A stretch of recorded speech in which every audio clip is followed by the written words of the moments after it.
English Senior, July 1995. Get ready. Start. Ladies and gentlemen, on behalf of the Government of India, I welcome you to this country. As you are very well aware, India has been associated with the United Nations during the last many years.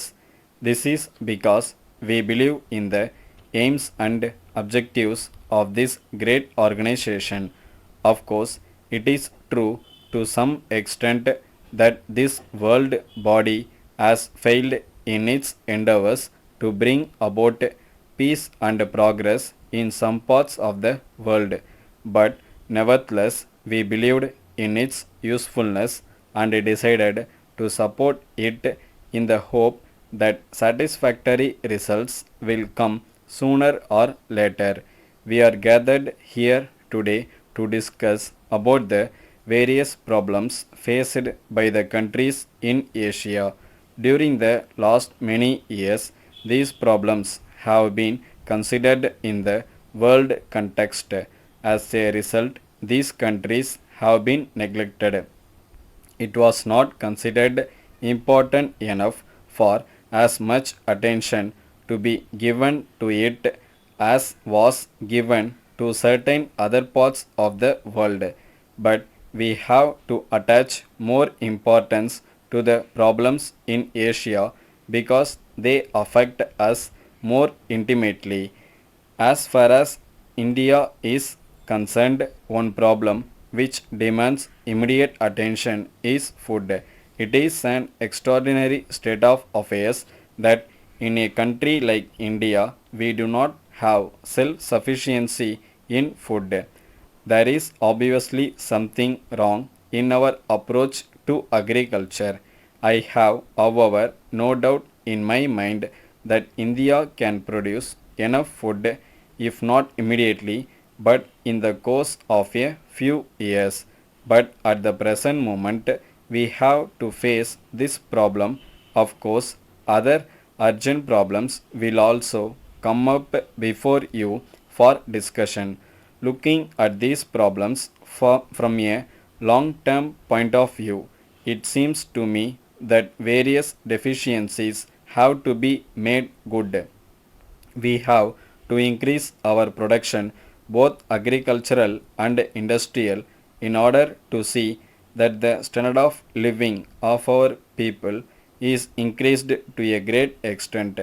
It is considered necessary that a country like India and other countries in Asia should be industrialized so that it can increase and modernize agricultural production. It is important in this context that advanced countries should help us in this process with capital equipments and their social experience. But in doing so, it is to be borne in mind that no Asian country will welcome any such assistance if there are conditions attached to it.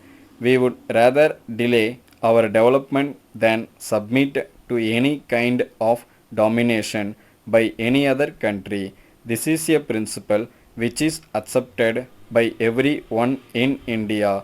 I am sure that people in other countries in Asia also accept it.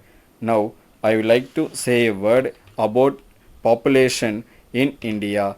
A great deal has been said and written about our tremendous population.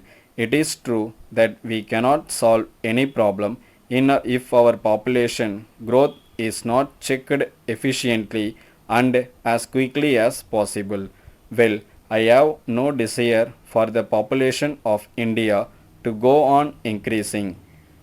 I am all in favor of checking this growth. Finally, ladies and gentlemen, you have come to this country for the first time. I believe that one of the points you have to determine is the location of your temporary headquarters. Probably there will be the question of locating the regional office. it is for you to determine, but on behalf of the Government of India, I have great pleasure in inviting you to have your headquarters in India. I once again express my welcome to all of you and wish you success in your endeavors. Letter from Messrs. Johnson and Company Limited, Madras to Messrs. Patel and Company, Bombay. Dear Sirs, with reference to our order dated 2nd instant, we shall be glad if you will kindly let us know when we may expect delivery of the goods. We wrote to you on this subject last month, but up to this time we have not received any reply from you in the matter. We must have a definite promise of early delivery by return of post. Otherwise, we may have to cancel the order altogether as these goods are urgently required and our work here is being delayed in consequence of their non delivery. We are sorry to inform you in this connection that you are treating us very badly with regard to these deliveries. We also wish to inform you that unless immediate steps are taken to prevent such long delays, we shall be compelled to transfer our orders to another company who will treat us with more consideration. You have been supplying these goods for 6 years, and in the circumstances, we consider that we deserve better treatment at your hands.